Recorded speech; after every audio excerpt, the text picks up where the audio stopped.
तो इंस्टाग्राम पे अगर आप चाहते हैं कि आप ऑनलाइन रहें और किसी को पता नहीं चले, जैसे यहाँ पे देख सकते हैं ग्रीन डॉट दिखाई देता है जो भी लोग ऑनलाइन होते हैं। तो अगर आप ये वाला हाइड करना चाहते हो ऑनलाइन को तो बहुत ही सिंपल है। इस वीडियो को बिना स्किप के पूरा देखना और वीडियो को लाइक कर देना, चैनल को सब्सक्राइब कर लेना। तो देखो सबसे पहले आपको क्या करना है, यहाँ पे 3 लाइन पे क्लिक करना है। 3 लाइन पे क्लिक करने के बाद यहाँ पे आपको आ जाना है, आपको एक सेटिंग देखने को मिलेगा मैसेजेस एंड स्टोरी रिप्लाइज, इस पे टैप करना है। इस पे टैप करने के बाद अब यहाँ पे आपको देखने को मिलेगा शो एक्टिविटी स्टेटस, यहाँ पे क्लिक करना है। यहाँ पे क्लिक करने के बाद देखोगे तो ये वाला एक्टिविटी स्टेटस जो है ये वाला ऑन है मेरा, तो ये वाला ऑन रहेगा तो ऑनलाइन दिखाई देगा। अगर इसको ऑफ़ कर देंगे तो ऑनलाइन दिखाई नहीं देगा।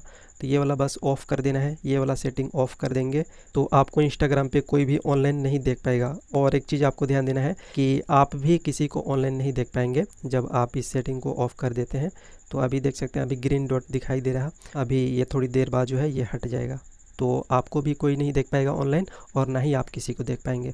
तो इस तरीके से इंस्टाग्राम पे ऑनलाइन को हाइड किया जाता है।